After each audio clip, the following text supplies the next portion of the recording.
안녕하세요. 오늘 음악회에 오신 여러분들을 진심으로 환영합니다. 여기 공간 너무 멋지지 않나요? 사실은 이런 공간에서 음악회를 한다는 그 자체가 쉬운 건 아닌데요. 글쎄 뭐라 그럴까, 시공간을 또 뛰어넘는 어떤 다른 곳에서 이렇게 연주하는 듯한 그런 좀 신비로운 그런 느낌이 드는 장소라고 저는 생각이 듭니다. 오늘 음악회의 그 이름이 하루하루인데요. 사실은 우리가 이제 뭐 특별할 것 없다고 생각하는 그 하루의 일상이 얼마나 우리한테 또 큰 아름다움이 되는지를 뭐 확인할 수 있는 그런 음악회의 취지라고 볼 수가 있는데요. 그래서 저희가 일상에서 일어나는 이야기들을 공모를 했어요. 그래서 그 중에서 6개의 사연을 선정을 해서 오늘 그 6명의 작곡가들에 의해서 이제 곡이 완성이 되는 그런 작업을 마치고 오늘 이렇게 발표를 하게 됐습니다. 그래서 오늘 이렇게 오신 거를 정말 감사드리고, 저는 되게 궁금하시겠죠. 지금 첫 번째 곡의 작곡자인 박용란입니다. 어떻게 곡을 잘 들으셨는지 되게 궁금한데요.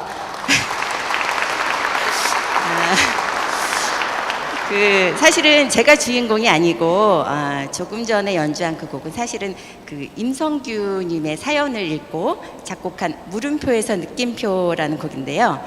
그는 지금 경영학을 전공하는 대학생이고 앞으로 그의 꿈은 인테리어 회사를 차리는 거라고 그러더라고요.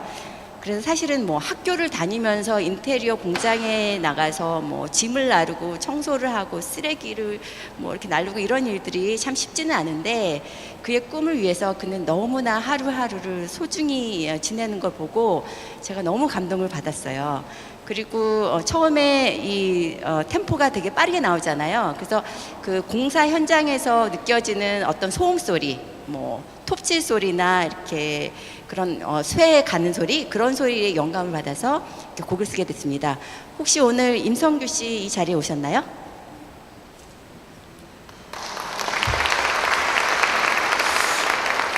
네, 역시 잘생기고 멋있는 학생인데 광주에서 올라온 걸 아는데요. 정말 감사드립니다. 그 누구보다도 성규 씨께서 이 곡을 마음에 들어 하면은 저는 제일 큰 기쁨이라고 생각을 하고 있고요. 제가 이제 성규 씨 그 사연을 읽으면서 나름대로 제가 이제 스토리 라인을 만들어 봤어요. 그래서 처음에 어떤 사람이 이제 여행을 떠나는데요. 여행을 하다가 어떤 시간에 어떤 곳에서 이제 길을 잃고 이렇게 방황을 하게 되는데, 어떤 소망을 잃지 않고 계속 꾸준히 목적지를 향한 생각이 있다면은 결국에 가서는 그 목적지에 다다를 수 있다라는 그런 어떤 희망적인 메시지를 담고 있습니다. 그래서 아무쪼록 오늘 음악회가 여러분들 모두에게 행복한 하루가 되길 바랍니다. 감사합니다.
별로 정신건강에 좋은 것 같진 않아요, 짝사랑이라는 게. 되게 쑥스러운데요? 네, 쑥스러워서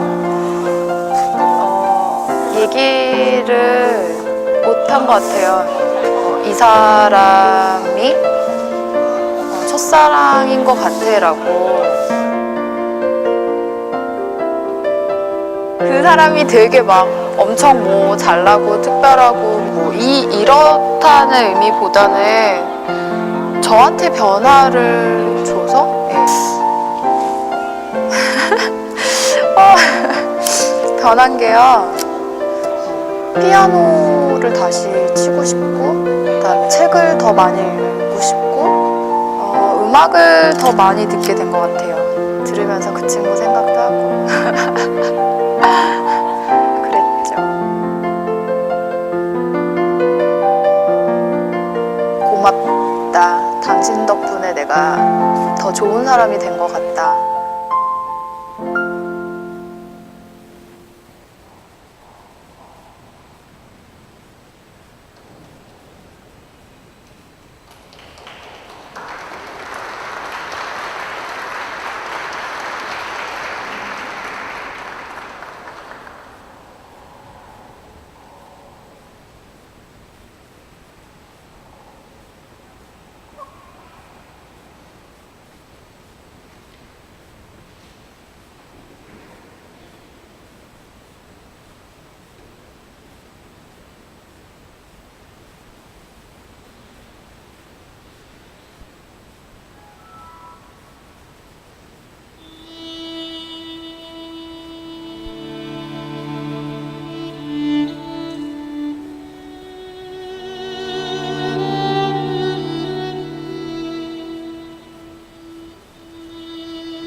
안녕하세요. 반갑습니다.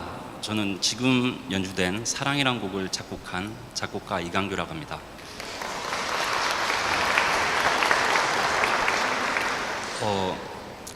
혹시 이 사연을 주신 김정은님 혹시 같이 해주셨나요?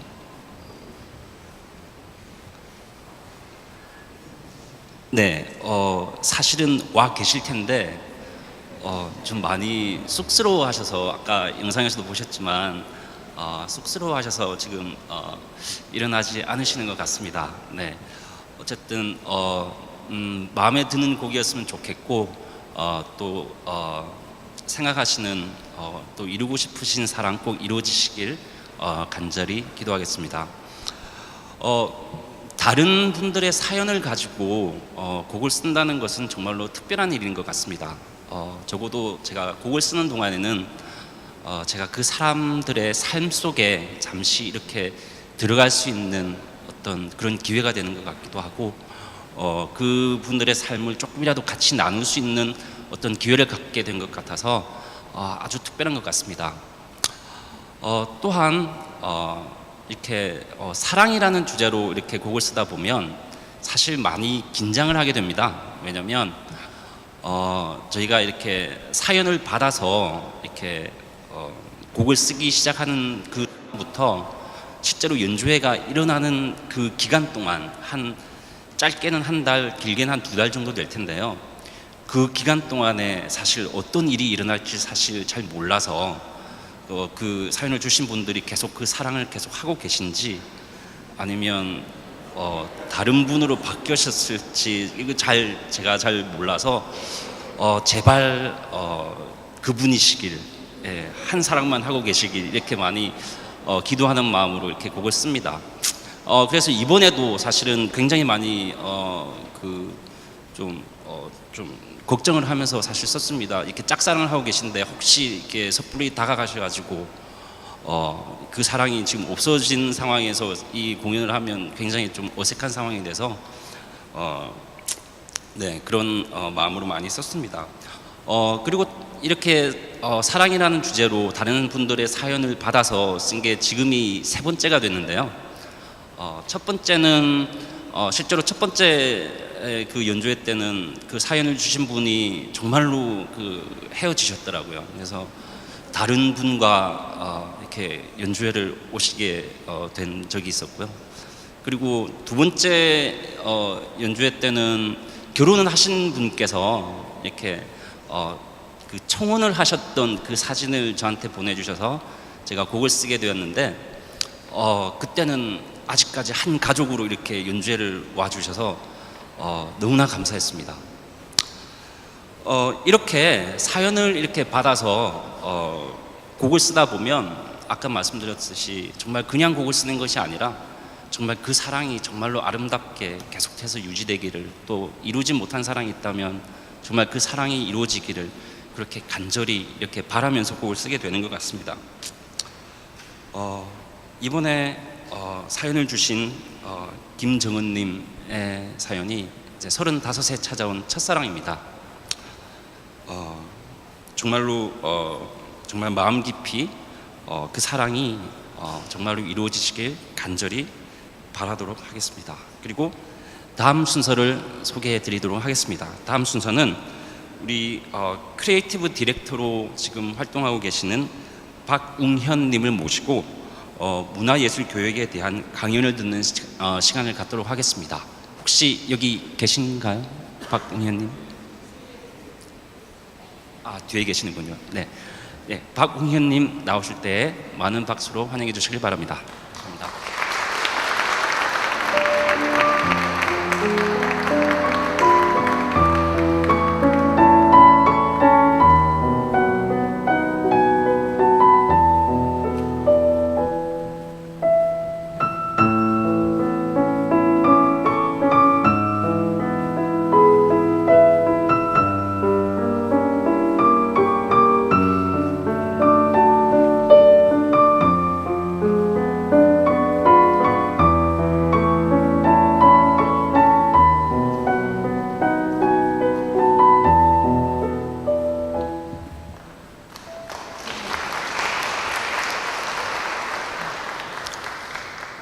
반갑습니다. 영광입니다. 무엇보다 영광입니다. 이렇게 의미 있는 장소에서 이렇게 의미 있는 행사에서 한 말씀 드릴 수 있게 된 게 영광이라고 생각합니다. 안타까운 것은 제가 작곡도 하지 못하고 연주도 하지 못합니다. 그래서 그냥 말씀만 드려야 될 것 같고요. 평소에 저는 음악이 마술이라고 생각합니다. 영어로 표현하는 게 더 쉽죠. Music is magic이라고 생각하는데, 그런 면에서 지금 작곡을 하신 분들이나 연주를 하시는 분들이 전부 다 마술사, 매지션들이라 생각을 합니다. 안타깝게도 저는 마술할 수 있는 재능이 없습니다. 그래서 오늘 말씀을 드리려고 하고요. 오늘 말씀드리고 싶은 내용은 하루하루라는 테마잖아요. 그래서 일상이라는 단어에 대해서 한번 말씀을 드려볼까 싶습니다. 일상의 이중성, 이런 게 아마도 굳이 제목을 붙인다면 제목이 되지 않을까 생각이 들고요. 일상이 일단 만만치가 않습니다. 세상에 존재하지 않는 것들이 있습니다. 예를 들어서 무섭지 않은 팀장, 아니면 안 무서워 말 잘 듣는 고양이, 아니면 너무 많은 연봉, 먹기 싫은 술, 하기 쉬운 다이어트, 이런 것들이 존재하지 않죠. 근데 그 중에서 가장 존재하기 힘든 것이 뭐냐면 만만한 일상 같습니다. 일상은 만만할 수가 없습니다. 제가 언젠가 전시회에 사진전을 할 때 글을 쓴 적이 있는데요. 사진이 뭐가 올라왔었냐면 폐지를 수거하는 할아버님께서 리어카에다가 폐지를 잔뜩 싣고 너무 지치셨나 봐요. 그래서 리어카를 앞에 두고서 고개를 떨구고 잠깐 주무시는 사진을 누가 찍었더라고요. 그래서 거기다가 제가 글을 썼습니다. 이 세상에서 가장 무거운 것의 이름, 그것은 일상이다 라고 글을 썼습니다. 우리들의 일상이 그 할아버지 일상보다 조금 나을진 모르겠지만 크게 다른 것 같지 않습니다. 출근을 하려면 늘 바쁘고요. 지하철은 그렇게 쾌적하지 않고요. 그리고 사무실 나가면 팀장이 늘 친절하지 않고요. 친구들이랑 갈등이 없지 않고요. 그리고 대학생들은 취업 스트레스가 있고요. 취업하고 나면 또 승진 스트레스를 받아야 되고요. 결혼을 앞두신 분들은 또 결혼을 해야 되고, 결혼을 하고 나면 남편 관리를 해야 되고, 이게 만만치가 않습니다. 그러다 보니까 우리는, 그리고 이 일상의 문제는 뭐냐면 반복된다는 거죠. 한 번만 딱 하고 말면 좋겠는데 이거를 반복을 해야 됩니다. 어제 지하철 타고 가는 그 출근길이 그렇게 싫었는데 또 타야 되는 거죠. 그거를 365일 해야 되다 보니까 힘든 겁니다. 그러다 보면 우리는 당연히 뭘 하게 되냐 하면요, 다른 것을 동경하게 됩니다. 다른 삶을 동경하게 됩니다. 랭보라는 프랑스 시인이 얘기했죠. 인생은 다른 곳에 있다. 제 후배 하나는 이런 얘기를 했습니다. 나의 이상형은 낯선 사람이다. 아마도 맞는 말일 겁니다. 낯선 사람이 감정을 가장 먼저 끌어오겠죠. 그래서 다른 곳에 있는 삶을 바라봅니다. 근데 그냥 바라보지 않고, 제가 조금 아까 동경이라는 단어를 썼습니다. 다른 삶을 동경합니다. 제가 오는 지하철 안에서 동경이라는 단어를 인터넷 검색을 해봤습니다. 동경이라는 단어 제가 읽어드릴까요? 뜻을? 흔히 겪어보지 못한 대상에 대하여 우러르는 마음으로 그리워하며 간절히 생각함. 이게 동경입니다. 조금 아까 제가 다른 삶을 동경한다고 말씀드렸잖아요. 우리는 다른 삶을 바라볼 때 객관적으로 바라보지 않습니다. 우리는 다른 삶을 바라볼 때 동경의 시선으로 바라봅니다. 여기 지금 우러르는이라는 단어가 나왔죠. 예를 들자면 이렇게 되는 거죠. 서울의 지하철에 시달리는 나의 일상을 살면서 우리는 이태리 시에나에 있는 어떤 사람들의 삶을 동경합니다. 아니면 런던에 있는 누군가를 동경합니다. 혹은 내가 지금 50대면 20대의 어떤 삶을 동경합니다. 혹은 내가 어떤 대학에 다니고 있으면 다른 대학을 동경하고요. 내가 지금 어떤 아들 하나를 데리고 있으면 딸이 있는 삶을 동경하고, 결혼을 못했으면 결혼한 삶을 동경합니다. 이 동경이란 단어는 다 똑같습니다. 객관적으로 바라보질 않는 거죠. 어떻게 보면 이겁니다. 저는 이게 합당하다고 보지 않습니다. 우리의 비루한 현실은 비루합니다. 그게 현실입니다. 여기 지금 장관님도 계시고 사회적으로 명망이 있으신 분들도 계시겠지만 어떤 삶도 이 비루함이 없는 삶은 없습니다. 그런데 우리들은 그 일상을, 비루한 일상을요, 우리가 생각할 수 있는, 말하자면 욕망의 최대치와 비교를 합니다. 그러면서 애써 불행해집니다. CNN에서는 이런 삶을 살 수 있는데, 런던에서는 이럴 수가 있는데, 저 대학만 갔으면 내가 이럴 수 있었는데, 내가 젊기만 하다면 뭘 할 수 있었는데, 내가 돈만 있었으면 뭘 할 수 있었는데 라고 하면서 애써 불행해집니다. 이거는 제가 보기에는 합당한 것 같지가 않습니다. 왜 합당한 것 같지가 않은가 하면, 우리가 동경하는 그 생활, 그 일상에도요, 아픔이 있을 겁니다. 우리는 애써 그들의 아픔은 보지 않습니다. 알랭드 보통이라는 사람이 여행의 기술이라는 책에서 이런 얘기를 했습니다. 우리가 여행을 간다라고 생각할 때 우리는 설레이죠. 설레입니다. 와, 내가 요번에 피렌체 갔다가 시에나 갔다가 산지미냐노 가서 그 아름다운 지역을 보고 토스카나 지역을 와이너리 투어를 하면서 라는 것을 상상을 합니다. 그 상상을 하면서 우리는 뭘 다 내려놓냐 하면, 거기까지 가기 위한 모든 과정들을 내려놓습니다. 일단 비행기 부킹해야 되고요. 그리고 짐 질질 끌고 가야 되고요. 낯선 공항에서 길을 잃어야 되고요. 그리고 호텔 찾아가면서 헤매야 됩니다. 그렇게 어렵게 들어가서 한 30분 정도 내가 꿈꿨던 그 순간을 즐길 겁니다. 하지만 그 30분을 위해서 내가 지불한 그 시간들은요, 거기에 대해서는 우리는 생각하지 않습니다. 그게 여행의 이제 낭만이겠죠. 인생도 마찬가지 같은 거죠. 요번에 제가 우리 가족들하고 이태리 여행을 갔다 왔는데요. 제가 그래서 시에나 얘기가 자꾸 나옵니다. 피렌체로 갔다가 시에나를 가서 산지미냐노를 갔다가 칭키테레, 이렇게 아름다운 곳을 보고 왔죠. 차를 렌트해서 토스카나 지역 와이너리 투어도 하고 아주 좋은 시간을 보내고 왔습니다. 아주 예쁘게들 살고 있고요. 저희 집사람이랑 같이 보면서 와, 정말 좋다. 근데 그러면 우리가 거기 가서 살 수 있을까? 라고 생각을 해본 겁니다. 그리고 거기 사는 사람들은 부부싸움이 없을까? 거기 사는 사람들은 우리가 겪고 있는, 물론 이제 층간소음 같은 문제는 없겠죠. 다른 문제가 또 있을 겁니다. 그 문제들에 대해서 우리는 바라보지 않는 거죠. 그 사랑이라는 감정도 마찬가지입니다. 사랑도요. 이것도 다시 한번 알랭드 보통의 얘기인데요. 우리가 사랑을 할 때 우리는 한 사람의 불완전한 정보로 사랑에 빠집니다. A라는 사람이 있으면 그 사람의 어떤 멋진 모습, 어떤 아름다운 한순간의 사랑에 빠집니다. 그 다음에 나머지 부분들은요, 검증을 하지 않습니다. 그 사람이 코를 고는지, 그 사람이 밥 먹을 때 어떤 습관이 있는지, 그 사람이 화를 낼 때 어떤 행동을 하는지 같은 것들은 내 욕망으로 채웁니다. 아, 이 사람은 이럴 거야. 아, 이 사람은 나랑 이런 순간은 이렇게 맞을 거야 라고 사랑을 시작하는 거죠. 그리고 막상 그 사람의 밥 먹을 때 습관이나 잘못된 무엇이 나오면 화를 냅니다. 왜 나한테 이러냐? 당신은 이런 사람이냐? 그 사람은 원래 그런 사람입니다. 근데 우리가 우리 욕망으로 채웠던 거죠. 그런 얘기들이 나오는데, 일상에 대해서도 저는 마찬가지라는 생각이 듭니다. 그래서 우리들의 일상을 바라볼 때 이 비루한 일상, 힘들기 짝이 없고 이 세상에서 가장 무거운 단어일 수밖에 없는 일상을 바라볼 때 조금 더 합리적으로 바라봤으면 좋겠습니다. 다른 쪽, 내가 꿈꾸는 그 다른 삶들, 다른 도시, 다른 환경, 여기는 진짜 푸르르기만 할까? 아름답기만 할까? 불혹이라는 단어, 40대에 불혹이 온다고 우리는 저 동양에서 얘기를 하죠. 저는 그 불혹을 어떻게 해석하냐 하면요, 흔들림이 없는 것인데 내가 완벽해서 흔들림이 없는 것이 아니라고 해석을 합니다. 불혹이 저한테 왔습니다. 50대에 왔습니다. 10년 뒤늦게 왔죠. 근데 그 불혹은 뭐냐 하면 나의 답의 긍정이었습니다. 시에나에 있는 그 사람들의 답도 긍정합니다. 런던에 사는 그 답도 좋고요, 20대의 그 삶도 좋고, 그리고 다른 어떤 삶도 다 좋습니다. 하지만 그들 삶에도 아픔이 있을 것이다. 나의 삶만큼 아픔이 있을 것이다. 그러니 내 삶에 집중을 하자. 더 흔들릴 게 뭐 있느냐? 이게 저한테는 불혹이었습니다.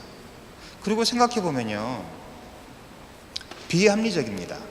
만약에 제가 지금 시에나를 꿈꾼다, 아니면 내가 20대가 됐으면 좋겠다는 생각을 한다, 아니면 다른 조건, 인생은 다른 곳에 있다는 거, 다른 곳을 갈망을 한다, 동경을 한다고 해서 뭘 하실 수 있으십니까?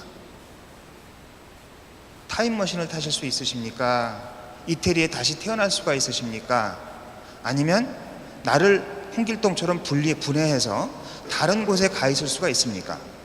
내가 20대가 다시 될 수가 있습니까? 아무것도 할 수 있는 게 없습니다. 그래서 앙드레지이드라는 사람이 이런 얘기를 했죠. 나는 내가 지금 서 있는 이 공간적 지점에, 내가 지금 존재하는 이 시간적 순간에 존재한다. 나는 이 공간과 시간이 절대적이지 않은 것을 허락하지 않겠다 라고 얘기를 했습니다. 저는 지금 2014년 5월 19일 5시 40분 현재 서울역에 서 있습니다. 저한테 다른 가능성은 없습니다.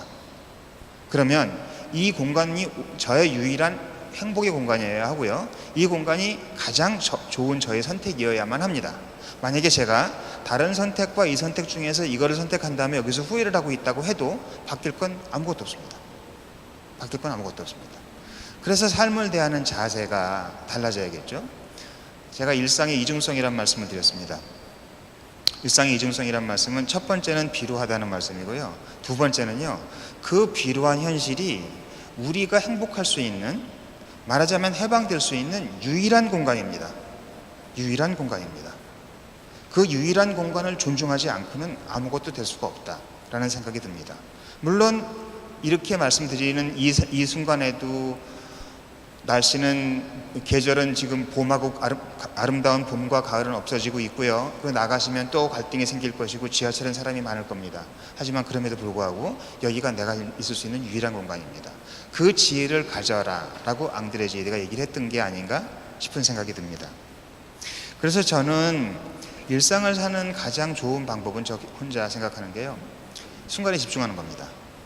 다른 곳을 바라보지 말고 지금 내가 선택한 답이 마치 유일한 답이듯 집중하는 겁니다. 우리가 인생에 갈등이 생기는 것은요, 다른 선택의 여지가 있는데 이거를 할까 저거를 할까. 그래서 후배들이 저한테 많이 묻습니다. 예를 들어서 유학을 앞두고 있는 후배들이면, 선배님 제가 지금 회사를 그만두고 유학을 가야 되나요? 회사를 계속 다녀야 되나요? 라고 묻습니다. 그건 누구도 모릅니다. 인생에 정답은 없습니다. 어떤 선택을 하고 그것을 정답으로 만들어가는 과정과 노력이 있겠죠. 그러니까 유학을 선택을 해도 오답과 정답이 있을 것이고, 유학을 포기를 하고 직장 선택을 해도 오답과 정답이 있을 겁니다. 어디에는 정답만 있고 어디에는 오답만 있는 것 같지는 않습니다. 그렇다면 지혜롭게 사는 방법은 내가 어떤 선택을 해야겠죠. 아주 엄밀하게 해야 됩니다. 진짜 고민해서 해야 되고요. 근데 쉽진 않죠. 우리 짜장면과 짬뽕이 고민이죠. 49대 51입니다. 그러니 미련이 남습니다. 짜장면을 시켜 먹다 보면 저기 짬뽕 맛있겠는데 라는 생각이 듭니다. 이걸 닫아야 됩니다. 짜장면이 내가 먹을 수 있는 최고다. 이 세상에서 가장 맛있는 음식이 짜장면이다. 나는 짜장면 선택을 정말 잘했구나가 돼야 됩니다. 유학을 선택하고 났으면요, 유학 가면 힘든 상황이 있을 겁니다. 힘든 상황에서 괜히 왔어. 서울에서 내가 직장을 다녔어야 되는데 라고 해봐야 아까 말씀드린 것처럼 타임머신을 탈 수가 없습니다. 그러니 유학을 온 게 제일 잘한 거라는 생각을 하고 거기에 집중을 해야 된다고 생각합니다. 이게 제가 일상에 대해서 느끼는 바입니다. 사실은 저는 아주 영광스럽게 생각하는 별명이 하나 생겼는데요, 일상전도사라는 별명이 생겼습니다. 그게 2009년에 제가 인문학으로 광고하다라는 책을 냈는데요, 그 책에서 사실은 창의성에 관련된 내용을 얘기한 책이었습니다. 근데 어찌할 수 없이 내가 생각하는 일상이나 어떤 읽어봤던 책들, 이런 얘기들을 했었죠. 그 다음부터 일상 관련된 것들에 대해서 강의 부탁을 많이 해왔고요. 그래서 조금 아까 말씀드린 것처럼 일상 전도사라는 별명은 제가 가지고 있는 가장 좋은 별명 중에 하나가 됐습니다. 인문학으로 광고하다라는 책에요, 제가 서문을 썼습니다. 그 서문을 한번 읽어드리겠습니다. 왜 그 서문을 읽어드리냐면 오늘의 테마에 가장 맞지 않을까 생각이 들어서 제가 가지고 나왔습니다.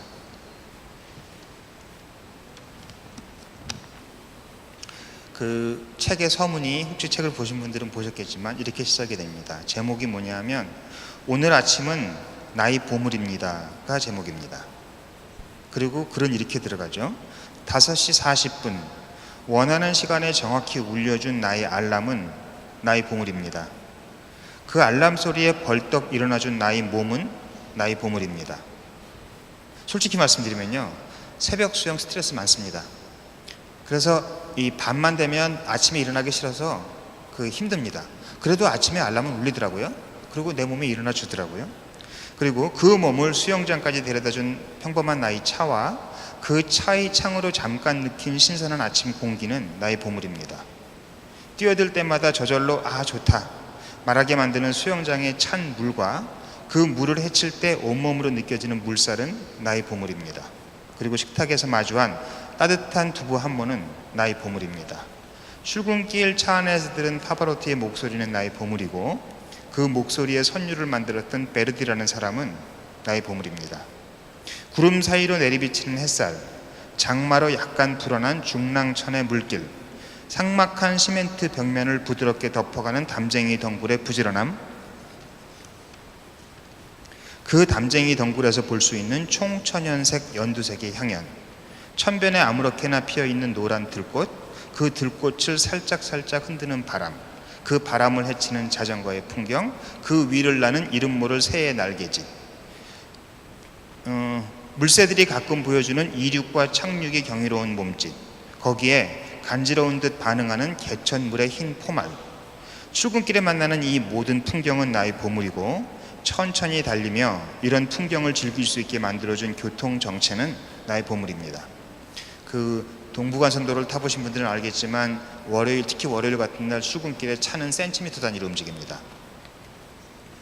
사무실에서 내가 직접 내려 마시는 녹차 한 잔은 나의 보물입니다. 그 녹차와 함께 업무 모드로 바뀌는 나의 머리와 오늘 처리해야 할 11가지 일들은 모두 나의 보물입니다. 늘 그 자리에 별 문제 없이 내 명령을 기다리는 노트북과 바탕화면에 깔아놓은 보물 1448호 백자 사진의 단아함은 나의 보물입니다. 그리고 이 원고를 써야 한다는 스트레스와 이렇게 원고를 쓰고 있는 이 순간은 나의 보물입니다. 오늘 아침은 나의 보물입니다. 나의 일상은 나의 보물입니다. 라고 서문을 썼습니다. 이게 제 진심입니다. 출근길에 교통정체 엄청나고요. 그리고 회사에 출근하고 나면 해야 될 일이 정말 많이 쌓여 있고요. 그리고 우리가 만날 수 있는 풍경들 중에서 나쁘게 보기 시작하면 끝없이 나쁘게 볼 것들이 많습니다. 하지만 어쩌겠습니까? 거기서 벗어날 방법이 없습니다. 그러면 바꿀 것은 저의 태도라고 봅니다. 제가 홍길동이 아닌 이상, 아니면 타임머신을 탈 수 없는 이상 제가 바꿀 것은 저희 태도라고 봅니다. 그래서 저는 일상과 싸우지 않기로 했습니다. 일상을 즐기기로 했습니다. 그러고 봤더니 볼만한 것들이 꽤 많더라고요. 그러고 봤더니 다른 곳에 있는 일상들도 아름답기만 하진 않을 것 같다는 생각이 들더라고요. 잔디 이론입니다. 잔디밭을 나가보면 내 밑에 잔디만 듬성듬성해 보이고요. 저쪽 잔디는 좋아 보이는데 막상 그쪽 땅에 가서 보면요, 거기가 듬성듬성합니다. 제가 보기엔 시에나가 그럴 것 같습니다. 그래서 저는 서울에 사는 저의 모습을 좋아하려고 합니다. 이게 오늘 이 음악회에 악기도 없이 꼭 드리고 싶었던 말씀이었습니다. 제 말씀은 여기까지 마치고요. 그리고 지금 작곡가 박재현 선생님이 다음 곡을 소개해 주실 겁니다. 박재현 선생님을 소개해 드리겠습니다.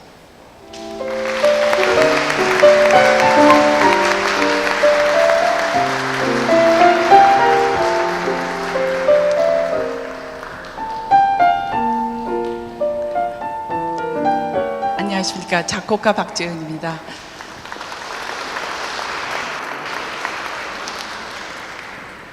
박웅현 선생님 소중한 말씀 다시금 감사드립니다. 저는 이 행사를 주최하는 한국문화예술교육진흥원장직을 맡고 있고요. 오늘 음악회에서는 작곡가로 한 순서를 맡았습니다. 제 사연의 주인공은 장복희 어르신입니다. 할머님은 어려서부터 연극 무대를 꿈꿔왔는데 마침내 78세에 저희 문화예술교육을 통해서 그 꿈을 이루고 계십니다. 연극을 통해서 사람들과 소통하고 또 감동을 주는 것에 기쁨을 만끽하시면서 열심히 연습하시는 그 모습이 얼마나 인상적이신지 모르겠습니다. 또한 저희에게 들려주시는 할머님의 인생의 굽이굽이 이야기는 어찌 보면 저희들 옆에 늘 계시는 우리 어머니들의 이야기인 것 같습니다. 그래서 저는 이 사연을 가곡으로 표현해 보고자 했고요. 그래서 통영 사량도에서 문화예술 교육을 받으신 이민숙 할머님의 시에 곡을 얹어 보았습니다. 한 10년 만에 제가 작곡을 했는데요. 그동안 많은 곡들을 썼지만 이번처럼 어렵게 작곡을 해본 적이 없는 것 같습니다. 할머님이 좋아하실까, 할머님의 사연이 과연 이 곡과 맞아 떨어질까 하는 고민 때문에 여러 번 어려움이 있었는데요. 할머님이 좋아해 주신다면 혹시 다음에라도 제가 작곡을 하는데 큰 힘이 될 것 같습니다. 오늘 이렇게 소중한 그 이야기로 만들어지는 음악회를 시작으로 이제 일주일간 전국에서 세계문화예술교육주간이라는 이름으로 저희가 행사를 합니다. 이 모든 행사는 여러분과 함께 또 여러분을 위해서 만든 행사입니다. 한 주간 동안 열심히 참여하셔서 서로 소통하고 격려하고 위로하고 공감하면서 일상을 일으키는 힘을 찾아보시기 바랍니다. 자, 그럼 저의 이야기 사연의 주인공 장복희 할머님을 인터뷰 영상으로 만나보시겠습니다. 감사합니다. 소녀의 희망은 예술인이 되고 싶은 꿈이 있었다. 악극단이 들었다 하면은 저는요 극장을 가요. 하도 왔다 갔다 하니까 거기서 알아요. 너 연극대회 맞구나. 그럼 뒷문으로 보내줘요. 그러면 이제 끝나기 전에 이제 먼저 나와야 돼요. 그리 안 걸리죠.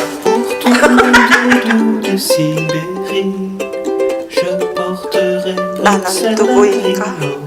해답을 찾기 위하여 몸부림치고 있을 때 벌써 내 나이 79개를 훌쩍 넘어가고 말았네. 역할이 나에게 주어지면 거기 역할에 빠져들어가야만 그게 이제 이렇게 나오지, 그러려면 안 나오죠. 그래서는 저 연극은 나의 삶의 한 일부분이에요. 멎을 때까지, 내 생이 멎을 때까지 정말 꼬부락 할머니가 돼서도 그 역을 하고 싶어요.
네, 안녕하세요. 만나서 반갑습니다.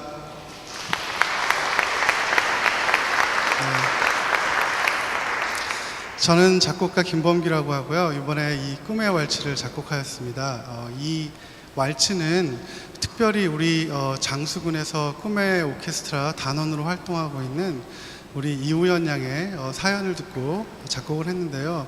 우리 우연이의 그 사연을 보니까 얼마나 음악을 사랑하고 또 이 기회를 통해서 음악을 배워서 또 음악을 얼마나 즐기는지 아주 구구절절 사연을 보내줬는데 그 사연을 보고서 내가 이 학생을 위해서 이 곡을 쓸 때 정말 이 학생이 이 순수하고 사랑하는 그 마음을 이 곡에 담아봐야겠다 싶어서 가장 아름답고 가장 기쁜 왈츠로 작곡하였습니다. 제가 이 곡을 특히 이 연주할 때요, 지휘자님이 저쪽 가운데 쓰지 않고 저 끝에 쓰셔서 우리 그 학생을 이렇게 가르치고 사랑하는 마음을 보여주는 그러한 것을 상징했고요.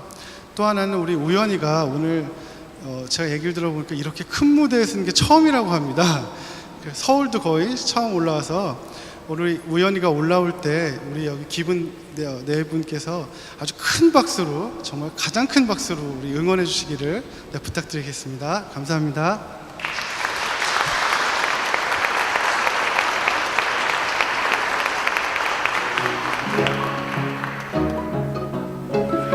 전 13살 이우연이고요. 장수에 살고 있어요. 아침에 일어나서 책 좀 보다가 피아노 치러 올라가기도 하고 가야금 판소리 연습하고 썬노노라 있고 적벽강 조야오르 소동 파도 놀고 웃는 것도 재밌죠? 근데 일단은 지금 음악이 좀 좋고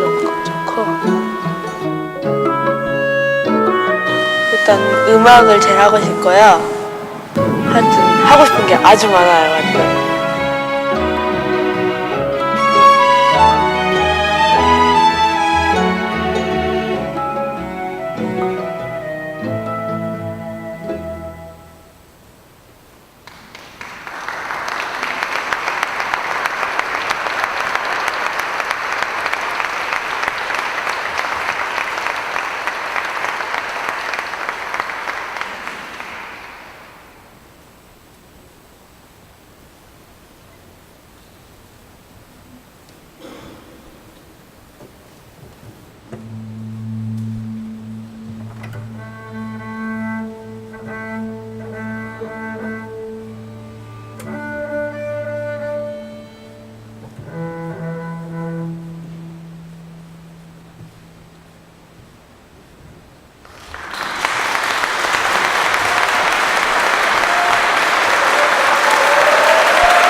안녕하세요. 첼로와 피아노를 위한 또 다른 하루라는 작곡가 유범석입니다. 저는 한 직장인의 사연을 가지고 음악을 만들었는데요.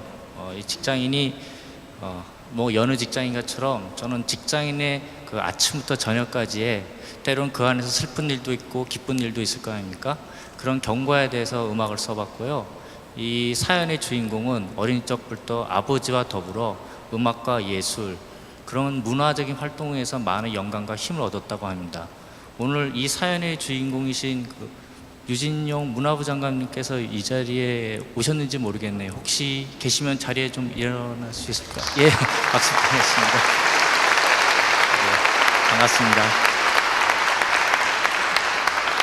네, 사연에 준비된 동영상 보시고 음악을 듣도록 하겠습니다.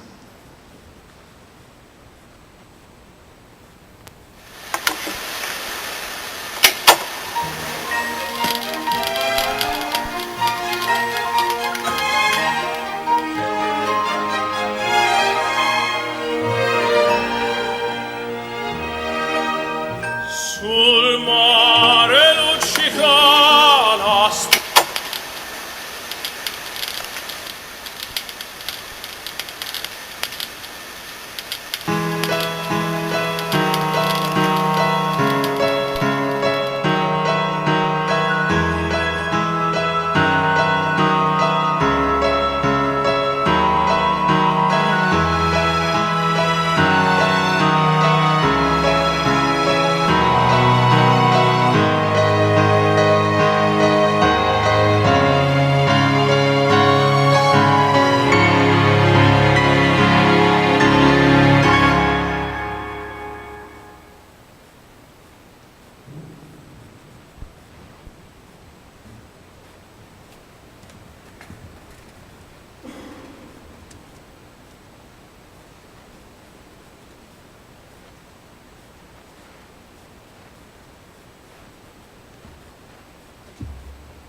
안녕하세요. 작곡가 우효원입니다.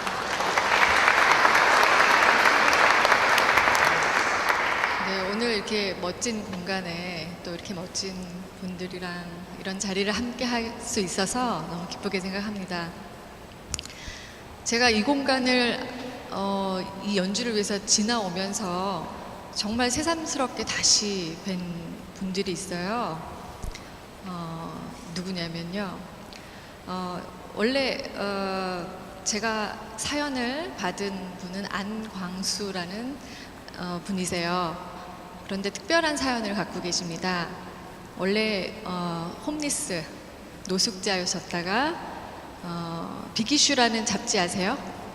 네, 비기슈라는 잡지를 판매하고 거기에 대한 수익으로 그 노숙자분들을 재활하는 그런 잡지가 있습니다. 그 잡지를 통해서 다시 좀 자활을 하고 계시고요. 하셨고 지금 또 다시 그 잡지를 판매하시면서 또 다른 분들의 또 자활을 돕고 계시는 그런 특별한 사연을 제가 받았습니다. 그 사연을 받고 아까 다른 작곡가 선생님들도 그러셨지만 굉장히 힘든 스토리였어요. 개인적으로 이렇게 말씀하시기도 어렵고 아픈 이야기였지만 결국은 그걸 이제 희망으로 저희가 같이 만들어 가야 되겠다 하는 생각에 저는 합창 작곡가입니다. 합창을 주로 쓰는 작곡가여서 제가 합창곡으로 써야 되겠다는 생각을 했는데 가사가 필요하겠죠. 가사를 찾는 중에 제가 음악평론가이신 탁계석 선생님의 도움을 받아서 멋진 작사를 받았습니다. 이 사연을 통해서 물론 아픔과 절망이 있고 우리 누구에게나 다 절망이 있는 줄 있죠. 요즘에 정말 가슴 아픈 일도 많고요. 근데 이 사연들이 또 우리가 가진 다 절망들이 서로가 손을 내밀어서 함께 가면 희망을 얻을 수 있지 않을까 하는 그런 의미로 음악을 밝고 즐겁게 만들어 봤습니다. 또 제가 들은 바로는 비기슈 합창단이 있다고 그래요. 그래서 비기슈 합창단에서도 연주를 할 수 있게 제가 악보를 드릴 거거든요. 그래서 조금 더 편안하게 쉽게 누구나 노래를 좀 부를 수 있는 그런 음악으로 만들자 해서 뒤에 굉장히 신나는 음악들이 나올 거예요. 여러분도 같이 어깨 들썩거리면서 음악 들으셨으면 좋겠습니다. 감사합니다.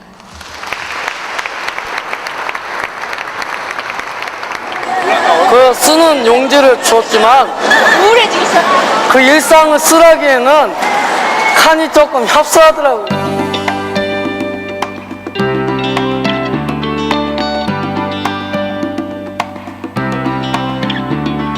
저는 노숙 생활을 하면서도 그게 크게 희망을 버리지 않았거든요.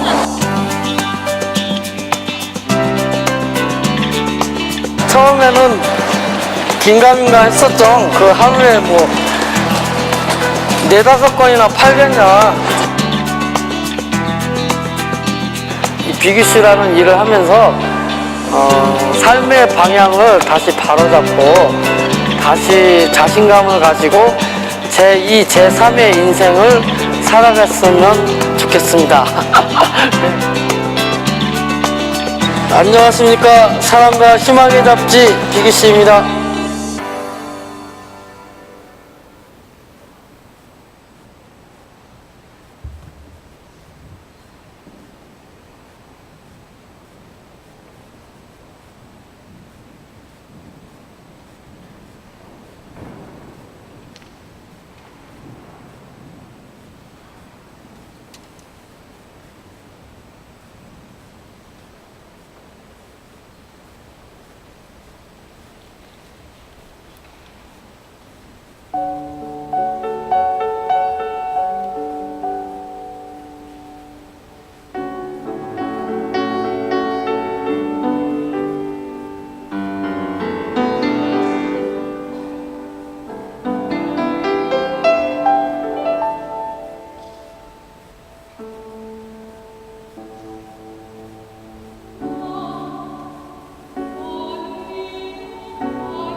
무엇을 해야 하나 한순간 외로웠지만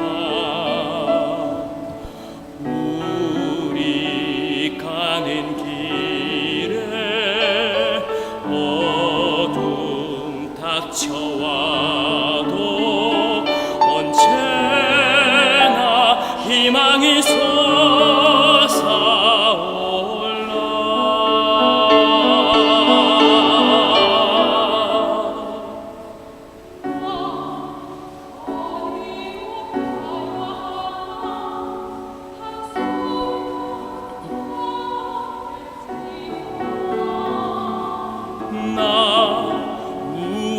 무엇을 해야 하나 한순간